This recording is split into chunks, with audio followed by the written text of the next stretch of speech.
Chers amis, nous allons parler d'un sujet extrêmement difficile, une chose qui n'est pas du tout claire. Dans cette période très agitée en Israël, et bien sûr, tous regardent vers le mont du Temple et posent la question: quand va-t-on reconstruire le Temple? Et bien sûr, la réponse est donnée par Maïmonide, une des réponses. Et il nous dit que c'est le Messie lui-même qui va venir faire les guerres d'Israël et reconstruire le Temple. Tout ce qu'on peut trouver dans la littérature est extrêmement flou. Nous n'avons pas en notre possession d'éléments sûrs, totalement sûrs. Chacun émet son idée au niveau de la venue du Messie. Qui est le Messie? Comment ça va se passer? Personne ne le sait, personne.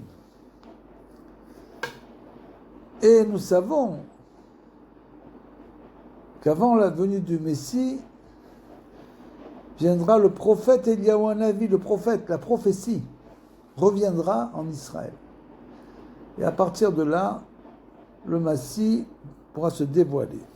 Ce qui nous manque, bien sûr, c'est la prophétie. Prédire est une aberration totale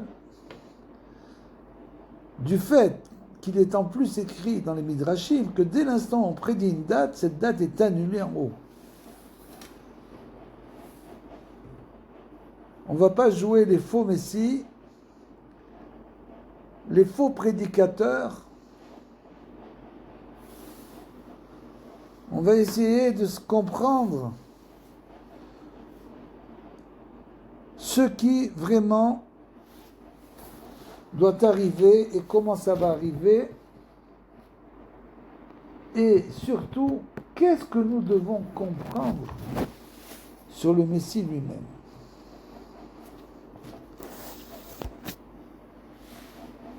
Rabbeinu nous enseigne ועל צריכים לחפש ולבקש מאוד אחרי מנהיג אמיתי להתקרב אליו. Avant de parler du Messie, bien sûr, on doit parler de quoi? Du véritable juste de la génération. On doit rechercher ce juste, ce maître véritable et se rapprocher de lui. Puisqu'en effet, chaque dirigeant en particulier possède une dimension d'esprit de prophétie, nous dira Rabbeinu. Chaque dirigeant possède Bechinat Ruach Nevoua. Et actuellement, en dépit de la disparition de la prophétie, il est évident que le dirigeant doit posséder un esprit différent. Qu'est-ce que c'est un esprit différent? Un Ruach Acheret. Ça veut dire quoi? Nous dire Rabbeinu, ça veut dire tout simplement qu'il faut une nouvelle Torah, une nouvelle manière de concevoir la Torah pour que le monde se renouvelle, puisque le monde va se renouveler lors de la venue du Messie. Un esprit différent que l'on ne trouve pas chez la majorité des gens, et grâce auquel il a obtenu le mérite d'être un guide. C'est-à-dire, comme nous dit le Baal Shem Tov, si tu vas selon le courant, alors là-bas tu es sûr et certain que ce guide-là que tu as choisi n'a pas un esprit différent. Il continue les enseignements généraux de la même manière qu'il les a reçus. Car sans cela, pour quelle raison devrait-il être un dirigeant? Si on vient malheureusement nous rabâcher toute la journée les mêmes choses et nous parler de la foi et nous dire toujours la même rengaine à Kol et Tova, il faut faire ce qu'on appelle des bikoret, des vérifications. Bien sûr que Akol n'est pas les Tova. Tous ceux qui viennent pour nous dire tout le temps, tout est pour le bien, entre guillemets, j'ai une foi implacable et je vois avec mon esprit prophétique que tout est pour le bien. Tout n'est pas pour le bien. Bien sûr que non. Ça veut dire quoi? Ça veut dire qu'au niveau collectif, et c'est là toute la différence, c'est là où il faut s'apesantir, comme l'explique Rabbeinu, il y a un niveau collectif et un niveau individuel. Et malheureusement, c'est une des choses les plus importantes de la Torah. Autrement, nous sommes complètement avec l'esprit embrouillé. Au niveau collectif, de la Géoula collective, du peuple d'Israël et du monde entier, le peuple d'Israël, bien sûr, joue le rôle le plus important là-dedans, mais au niveau collectif, il n'y a pas de libre arbitre. Le libre arbitre n'existe pas, c'est un courant divin qui avance sans arrêt jusqu'à la Géoula, la délivrance finale. Donc au niveau collectif, et ça bien sûr a passé, après 2000 ans de Torah, a passé par la création de l'État d'Israël. Nous avons aujourd'hui une Médina, un État, chose qui n'était pas arrivée depuis 2000 ans. Nous avons une armée, chose qui n'était pas arrivée depuis 2000 ans. Nous avons une économie, chose qui n'était pas arrivée depuis 2000 ans. Ça, c'est l'esprit collectif. Donc c'est clair que nous vivons aujourd'hui une ère nouvelle, l'ère de la création de l'État d'Israël avec tout ce que ça implique au niveau collectif. Chacun participe à cet esprit collectif. Il y a des gens qui ne parlent que d'esprit, que de niveau individuel. Pour eux, le collectif n'existe pas. Et c'est malheureusement une très grosse erreur. Au niveau collectif, il n'y a pas de libre arbitre. Et malheureusement, si nos enfants vont à la guerre, et comme vous l'avez vu, combien de ces tzadikim sont morts pour, en Kiddush Hashem, véritablement, pour la délivrance, pour activer la délivrance. Là, bien que nous ayons le cœur brisé, nous devons dire à Kol et Tova. Parce qu'il n'y a pas, au niveau collectif, il n'y a pas de libre arbitre. C'est Hachem qui décide, en quelque sorte, entre guillemets, comment ça va se passer. Alors qu'au niveau individuel, c'est le deuxième niveau, nous avons le libre arbitre au niveau individuel. Et là-bas, au niveau individuel, non pas comme ceux qui crient à tout va, à Kol et Tova, c'est le signe de la foi, pas du tout. Au niveau individuel, tout n'est pas à Kol et Tova. Quand nous avons des épreuves, on doit les pêche à Maasav, c'est-à-dire qu'on doit vérifier nos actions. Comme dit Rabbeinu, les épreuves viennent pour deux raisons. La première, c'est vérifier nos actions. Et la deuxième, c'est pour nous élever spirituellement, pour comprendre que nous ne travaillons pas assez dans le domaine spirituel, devons nous élever. Et là, on ne dit pas Kol et Tova. Là, on doit faire des tikkunim, des vérifications et des réparations. Il n'y a pas là-bas de Kol et Tova. Un homme ne peut pas avoir des épreuves toute sa vie sans changer, jusqu'à la mort et dire Akol Letova. C'est une ineptie. Bien sûr qu'au niveau supérieur, Akol Letova, on dit Akol Letova au niveau des choses qu'on ne comprend pas, bien sûr. Pourquoi il y a ça, pourquoi il y a ça. Mais au niveau individuel, il faut bien comprendre que les épreuves viennent pour nous rectifier. Et là-bas, c'est pas Akol Letova, bien qu'il ne faut pas se rebeller, bien sûr. Il faut dire merci au Créateur que tu m'as envoyé cette épreuve, parce que j'ai compris que c'était pour me changer.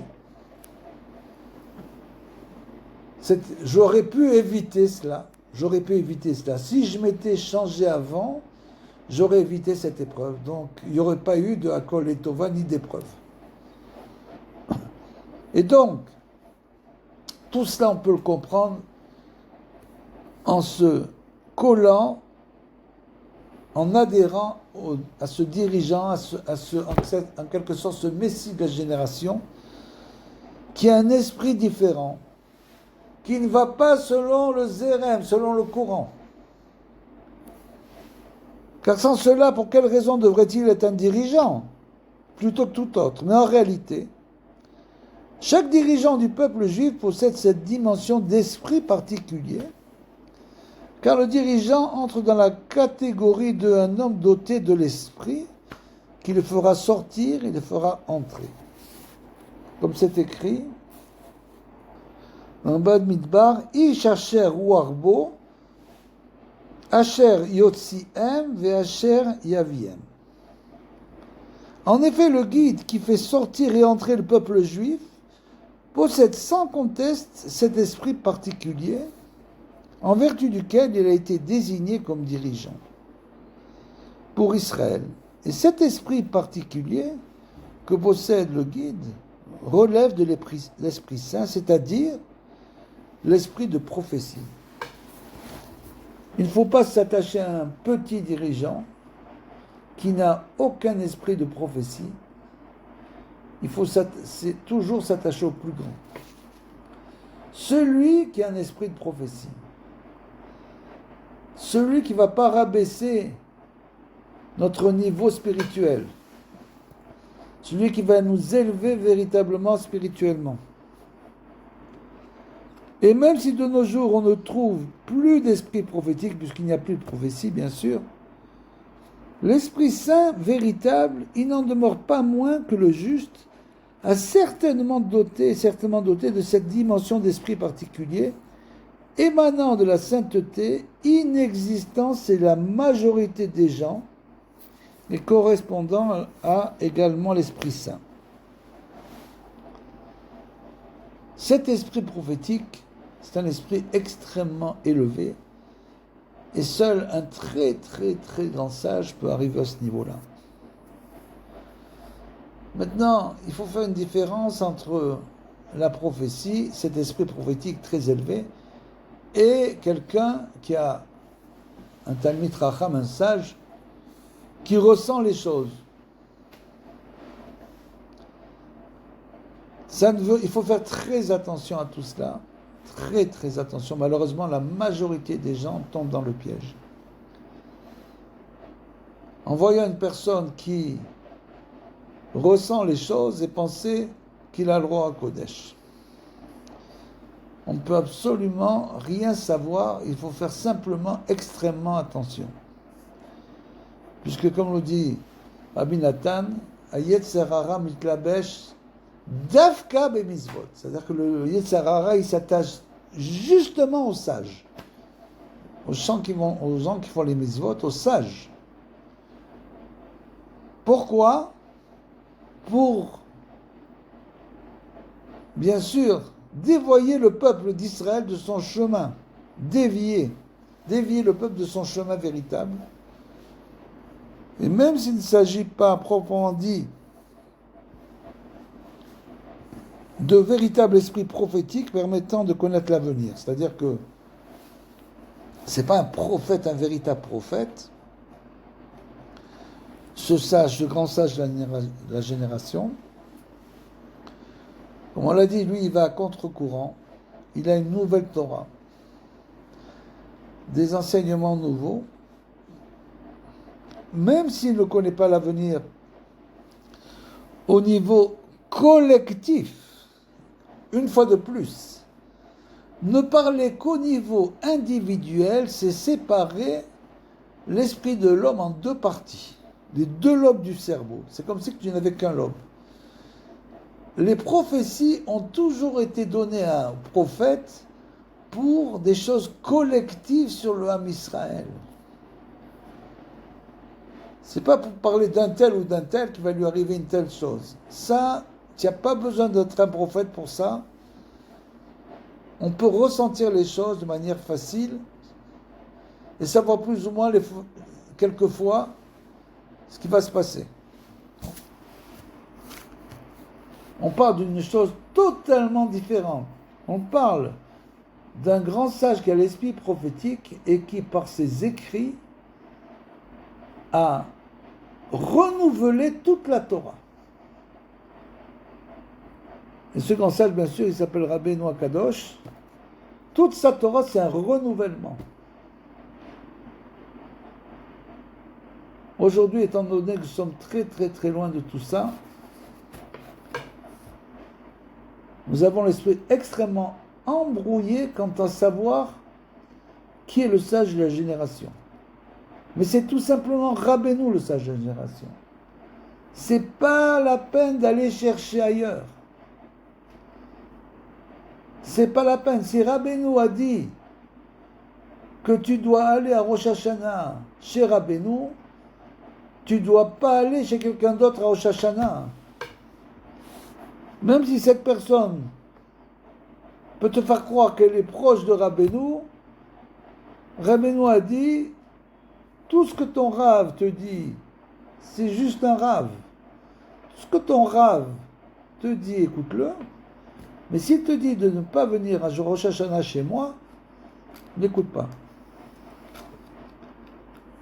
Eh oui, c'est pas évident, parce que nous tombons chaque fois à des niveaux bas, et nous avons l'impression que nous avons besoin de quelqu'un qui va nous parler et nous aider avec nos problèmes. Il faut simplement faire Hitbod des doutes. Tous nos problèmes peuvent être gérés par l'Hitbod des doutes. Celui qui fait Hitbod des doutes, Hachem lui parle. Hachem lui parle et lui dit ce qu'il faut faire. Ceci reste malgré tout de l'ordre de l'Esprit Saint, c'est-à-dire de l'Esprit prophétique.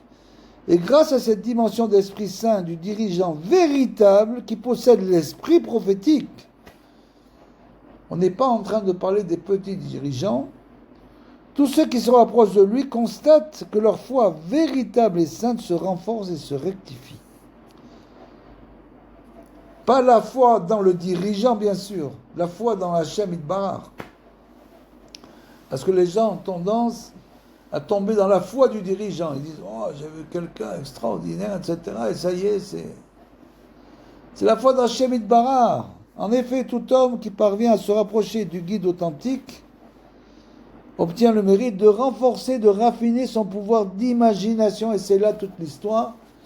Étant donné que nous n'avons pas raffiné suffisamment notre imagination, nous sommes toujours en train de chercher des petits dirigeants qui vont diriger notre vie et qui vont annihiler nos problèmes. Et ça, bien sûr, ça n'existe pas. Grâce à l'esprit de prophétie du dirigeant. C'est une faiblesse de l'être humain.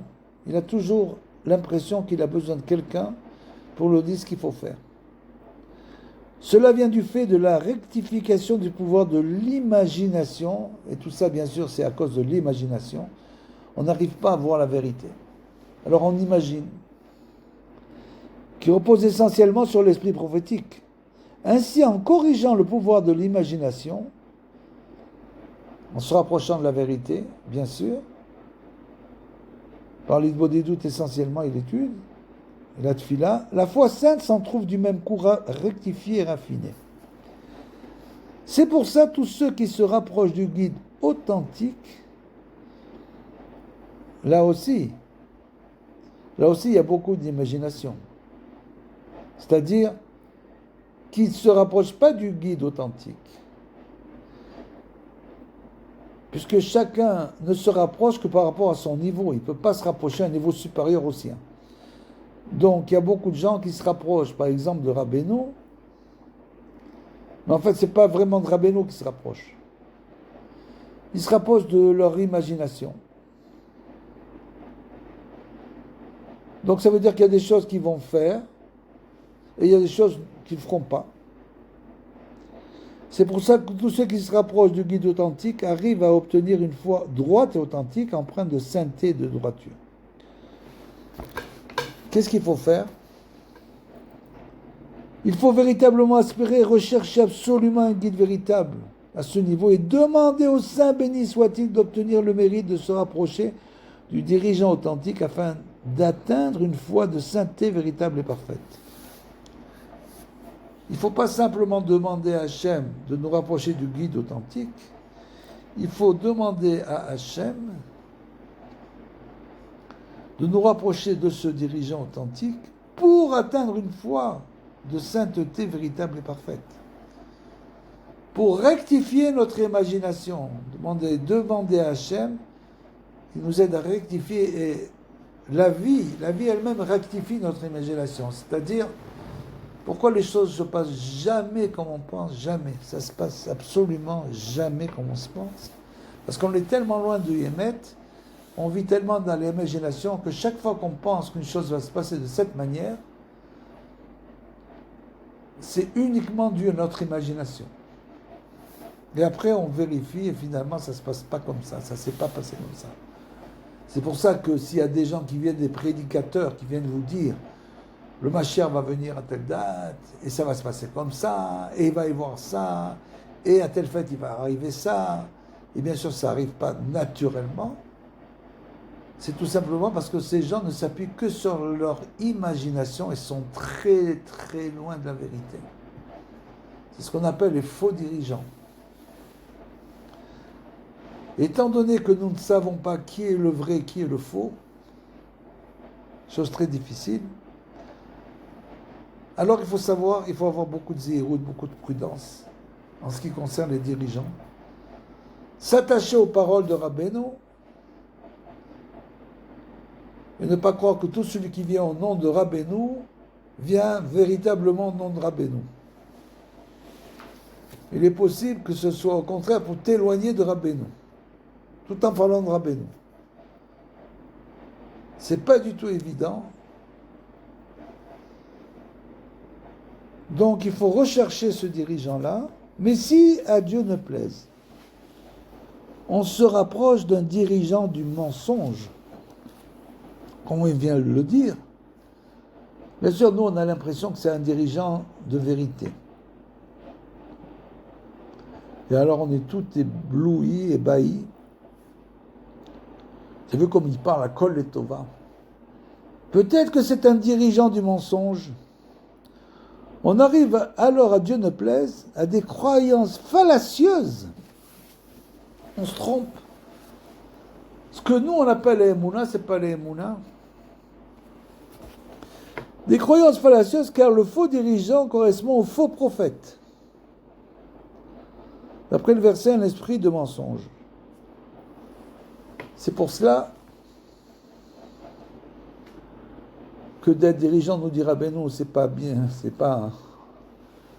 c'est pas du tout ce qu'on doit rechercher. Il y a des gens qui recherchent à être dirigeant. Rabbeinu nous dit, il faut éviter d'être dirigeant, éviter. Parce que bien sûr, on peut tomber facilement dans l'orgueil. Et dès l'instant où un dirigeant tombe dans l'orgueil, il va avoir des grandes épreuves, comme il explique Rabbeinu. Donc il faut absolument éviter d'être un dirigeant.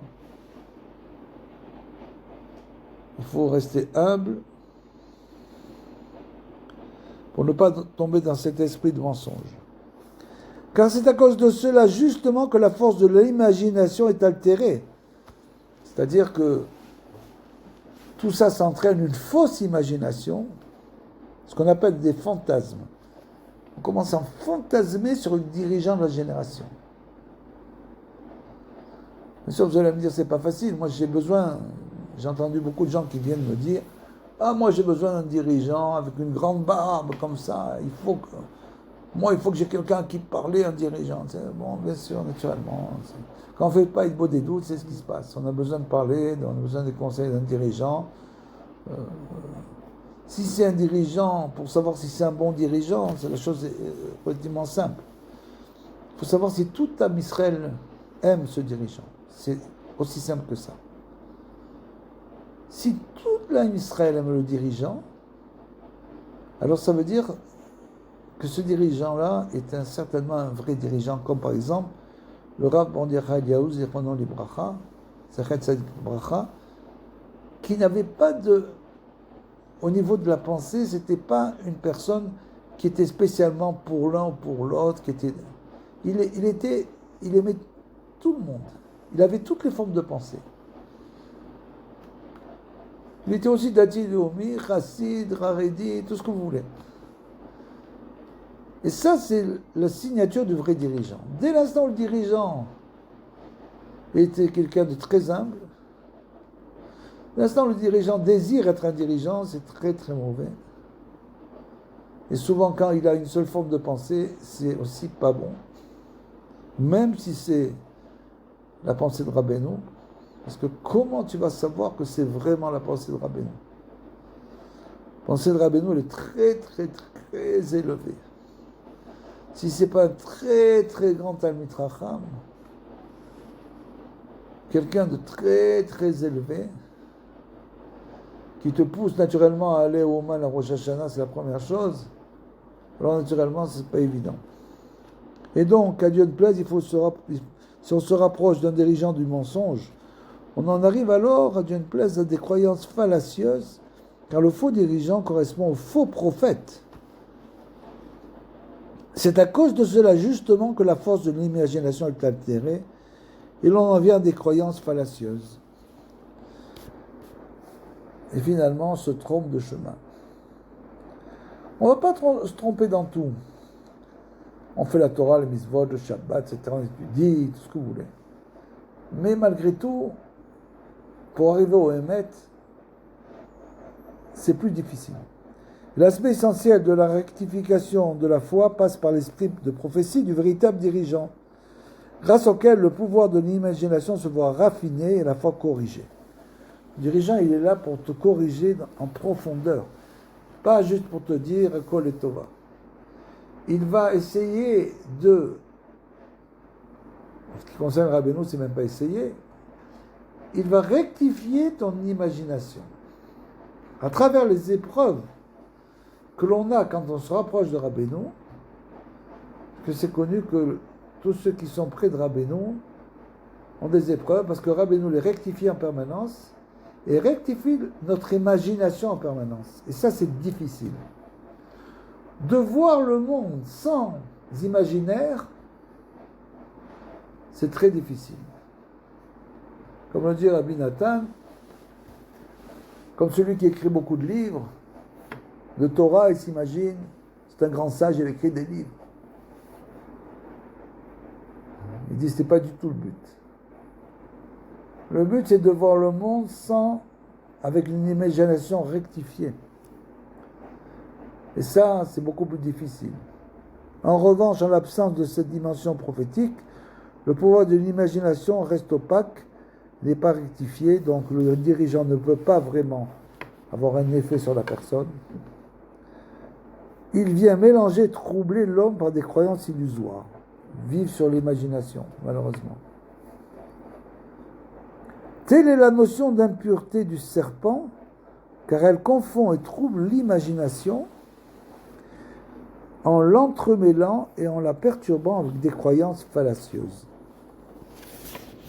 Et là, on est en train de parler de gens religieux qui font de la Torah, les mitzvot, etc. C'est de ça qu'on parle. Qui malheureusement se trompent totalement du chemin. Il s'agit là de l'impureté du serpent, chacun à son niveau. Chacun à son niveau a un manque. Car tous les illusionnistes et autres devins, puisque les devins en hébreu, c'est les menachashim, c'est les devins, et la racine c'est nachash, le serpent. sont les faux dirigeants, devins illusionnistes, c'est-à-dire qu'ils ont un pouvoir, ils ont un koach de tromper tout le peuple. Eux-mêmes peuvent s'imaginer qu'ils sont dans la vérité, le émettent, et qu'ils prônent la vérité, mais ils ont un pouvoir. Soit tous ces menteurs qui trompent à travers leurs artifices le peuple juif. Comme ça, c'est écrit. Il s'agit là de l'impureté donc du serpent, car tous les illusionnistes et autres devins font appel à la force de l'imagination, ni raffinée ni rectifiée, qui les mélange, les confond et les trouve par le biais de croyances illusoires liées à la sottise et au mensonge, correspond à l'impureté du serpent. Ça veut dire quoi? Ça veut dire que malheureusement, comme nous sommes à un niveau spirituel très bas, alors nous tombons facilement dans la sottise. Nous cherchons des choses simples. On n'arrive pas à déceler, non seulement notre niveau, mais au niveau du dirigeant aussi. C'est la raison pour laquelle cette impureté cessa lorsque le peuple juif se tint au mont Sinaï, car tous parvinrent alors au niveau de prophétie, par l'intermédiaire de Moshe, le maître de tous les prophètes, qui fut leur véritable dirigeant. Et c'est grâce à lui que le pouvoir d'imagination fut rectifié pour atteindre la foi pleine et entière envers Hachem. C'est pourquoi l'impureté du serpent qui correspond aux croyances fallacieuses s'interrompit. C'est pas une vraie émouna. C'est une émouna de s'imaginer que Hachem il est comme ça, de s'imaginer que Hachem il fait ça, que s'imaginer que Hachem il veut ça, etc. Car il parvint à une foi droite et de sainteté en vertu du raffinement de l'imagination obtenue par l'esprit prophétique. Donc vous voyez, parler du Mashiach, parler du Messie, il faut parler de sa Torah, c'est de ça qu'il faut parler. Comme on l'a dit au début, Rabbeinu, un esprit différent. Il n'est pas en train de vous dire quand le Mashiach va venir, comment est le Mashiach, et j'ai cherché dans les textes. Qui est le Mashiach? Comment est le Mashiach? Bien sûr, il a écrit les Megillot Starim, c'est-à-dire qu'il a écrit 2 Megillot en Rachetevot. Avec rien que des initiales qui ont été plus ou moins traduites, expliquées, qui expliquent un petit peu sur le Mashiach, là-bas. Mais l'essentiel de Rabbeinu, c'est pas ça, c'est pas le Mashiach. L'essentiel de Rabbeinu, c'est que nous devons nous attacher au juste de la génération, au juste authentique, qui a un esprit qui est très proche de la prophétie, qui nous a donné ses livres et nous explique ce qu'on doit rectifier. C'est ça l'essentiel. De savoir quand va venir le Mashiach, c'est pas du tout notre affaire. De savoir qui est le Mashiach, c'est pas du tout notre affaire. Ce qu'on veut, c'est de se rapprocher du grand juge de la génération qui a cet esprit prophétique. Et nous dit Rabbeinu dans un autre endroit, en outre, il existe un esprit collectif et des esprits individuels, comme on l'a dit. Rabbeinu parle énormément de ça, et on ne parle pas assez de cela dans la Torah de Rabbeinu, bien sûr, de l'esprit collectif. Et tous les esprits individuels reçoivent de cet esprit collectif. C'est-à-dire que le Mashiach, c'est celui qui arrive à ce qu'on appelle la conscience, une conscience collective. À un niveau tellement élevé que c'est, on l'a dit, proche de la prophétie. Le divin, c'est la prophétie. Le divin total, c'est la prophétie. Et ce grand sage est arrivé très proche de la prophétie, donc il est arrivé à cet esprit collectif. Et nous dit Rabbeinu, tous les esprits individuels reçoivent de cet esprit collectif. C'est-à-dire qu'il s'est fondu dans le divin, tout en restant quand même une âme séparée en quelque sorte, mais il s'est fondu dans le divin, tellement fondu qu'il a atteint ce niveau collectif, ce niveau de réparation collective, et tous les esprits reçoivent, les esprits individuels reçoivent de cet esprit collectif, qu'on appelle le Tikkun HaKlali, symbolisé par le sage de la génération. Et ça, c'est la grandeur de celui qui a le mérite de se trouver en présence du juste authentique, qui est le sage de la génération, ou sage collectif, qui englobe toutes les âmes. Et quand on dit se trouver en sa présence, c'est naturellement se trouver à son tsioun, naturellement. C'est pas se trouver auprès d'un sage et lui parler. Parce que l'a explicité Rabbeinu, mon feu brûlera jusqu'au Mashiach, c'est-à-dire que de Rabbeinu jusqu'au Mashiach, il n'y aura que Rabbeinu. Et tous ceux qui viennent usurper le nom de Rabbeinu, c'est pas du tout ce qu'a dit Rabbeinu. Rabbeinu a dit, mon feu va brûler jusqu'au Mashiach.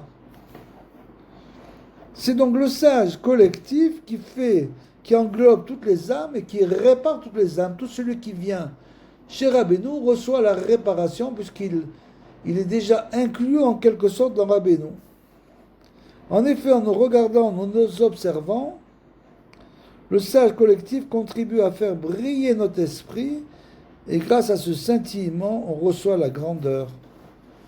On reçoit la lumière de Rabbeinu, qui est la lumière d'Hachem.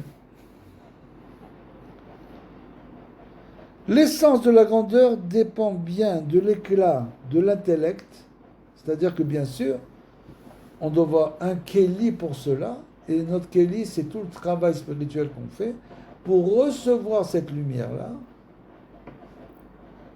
Et cette essence-là,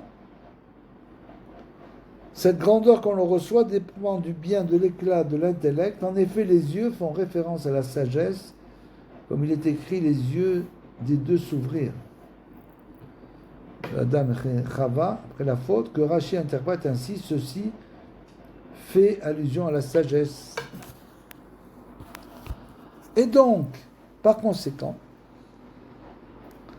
lorsque ce sage qui représente l'esprit collectif, comme on l'a dit tout à l'heure, le sage collectif de la génération, qui englobe tout le peuple d'Israël, nous observe, quand on va à son tsioun, cela fait briller en nous la sagesse et l'esprit, de telle sorte que le cerveau scintille et l'on reçoit ainsi la grandeur, bien qu'on étudie les textes de Rabbeinu.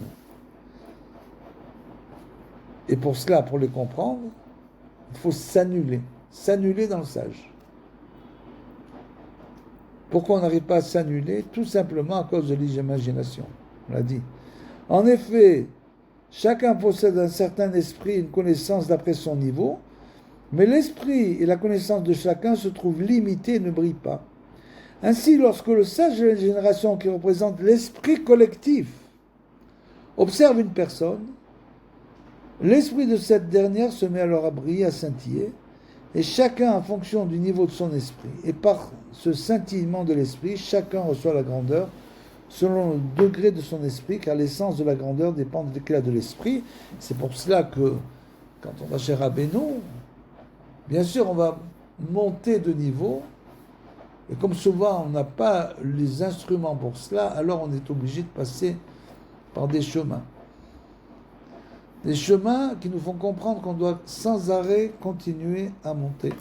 Et l'exemple, bien sûr, qui est évident, de ce grand sage qui a atteint l'esprit collectif, qui englobe toutes les âmes, c'est Moshe Rabbeinu, qui pouvait dire à chacun, il était en mesure d'octroyer la grandeur et le statut en fonction de chacun.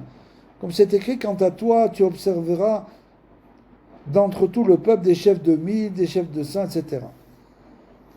C'est donc Moshe qui arrivait à ça. Moshe pouvait également ordonner qu'un tel soit chef de famille, un autre chef de sang, etc.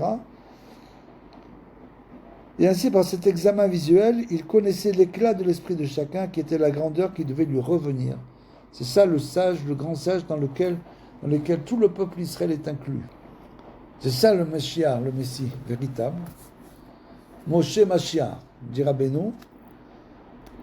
Et chacun reçoit la grandeur qui lui revient réellement, selon le niveau de son esprit, grâce au fait qu'il y a un véritable guide correspondant à Moshe, qui est en mesure de répartir à chacun la grandeur par le simple fait de le regarder. Vous voyez un peu ce niveau, vous imaginez un niveau pareil. Vous comprenez à quel point aujourd'hui on est loin, loin de tout ça.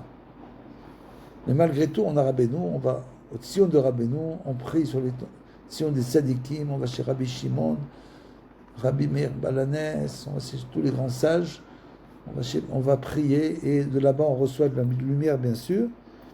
Ainsi, chaque chef et dirigeant du peuple juif est en mesure de découvrir des nouvelles interprétations de la Torah. C'est ça qu'il faut. Il faut des gens qui puissent pas rabâcher des choses qu'on a entendues 1000 fois, mais trouver des nouvelles interprétations de la Torah selon ses mérites et au niveau de son esprit, ni plus ni moins. En effet, à partir du moment où chacun se tient à la place qui lui revient véritablement, c'est-à-dire qu'il reçoit la distinction et la grandeur qui lui revient réellement, il sait, selon sa grandeur et sa nomination, comment et jusqu'à quel point il peut innover dans l'étude de la Torah et devant combien de personnes il doit prononcer un enseignement. Car celui qui est désigné comme chef de 1000 membres du peuple juif doit prononcer un enseignement de Torah devant 1000 personnes. Ainsi pour tous les autres, comme les chefs de dizaines, qui doivent enseigner la Torah des dizaines, des chefs de centaines et des centaines. Voilà. Donc là, nous avons eu un aperçu de la Torah prophétique de Rabbeinu qui nous explique, qui nous rapproche du Mashiach. Rabbeinu peut être considéré comme le prophète Eliyahu, celui qui vient annoncer le Mashiach. Sa Torah nous annonce la Torah du Mashiach. Comme l'a dit Rabbi Israël au dessert, Zachat Sadik le Bracha, le Likutei Halachot, ça va être les sichot du Mashiach. Donc tout ce qu'on est en train de lire, d'étudier, ce sont des choses qui vont nous rapprocher. Simplement, il faut essayer de les comprendre véritablement. Il faut essayer de s'annuler, beaucoup parler à Hachem, pour que nous ayons un petit peu de cet esprit prophétique qui nous permette véritablement de nous rapprocher de la vérité. C'est le plus important. Le plus important, c'est de ne pas tomber dans le mensonge. Se rapprocher de la vérité, et chacun a des doutes, naturellement. À ce sujet-là, on a tous des doutes. Est-ce que je suis dans le bon chemin? Est-ce que je me rapproche des gens dont je dois me rapprocher? Est-ce que j'en ai vraiment besoin? Est-ce que je ne peux pas faire un travail individuel, me rapprocher individuellement de Hachem, collectivement, d'aller prier sur les tombeaux des tzadikim, de faire beaucoup des doutes, et Bezrat Hachem, grâce à ça, viendra finalement le vrai Mashiach. Amen.